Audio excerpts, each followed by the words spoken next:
Education was never supposed to be about filling students with information or getting them jobs. For Aristotle, it was the practice of forming the kind of person who could resist what was easy in favor of what was virtuous and true.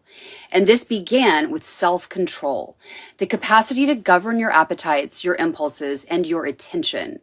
That self-control was then practiced in relationship. It required friction, other people, the resistance of a community that holds you to a higher standard than you might hold yourself.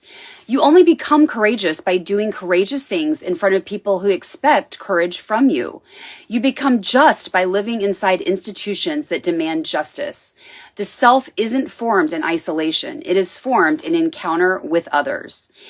And that formation requires a specific set of capacities, the ability to hold a difficult thought, to resist an easy answer, to govern your own attention, and to ask who is telling you what and why. In other words, being critical.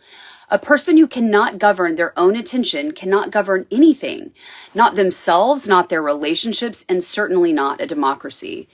Those capacities didn't develop automatically. They have to be cultivated by institutions that actually believe human beings are capable of self-governance. And here's an uncomfortable truth for this particular moment.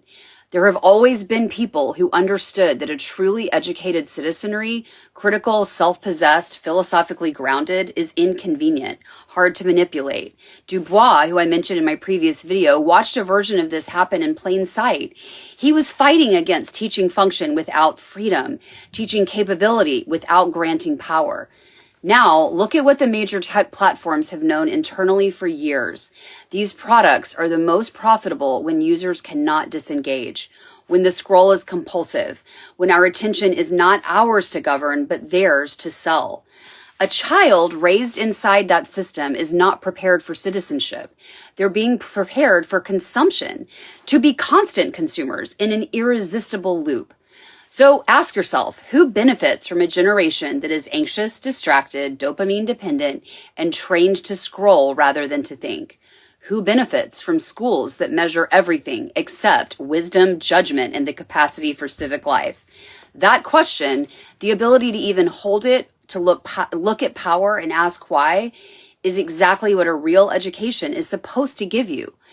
And it becomes impossible when we can't look up from a screen and when we put a screen in the classroom itself. So this isn't really even about screen time. It's about self-governance and self-control. That is what's actually at stake.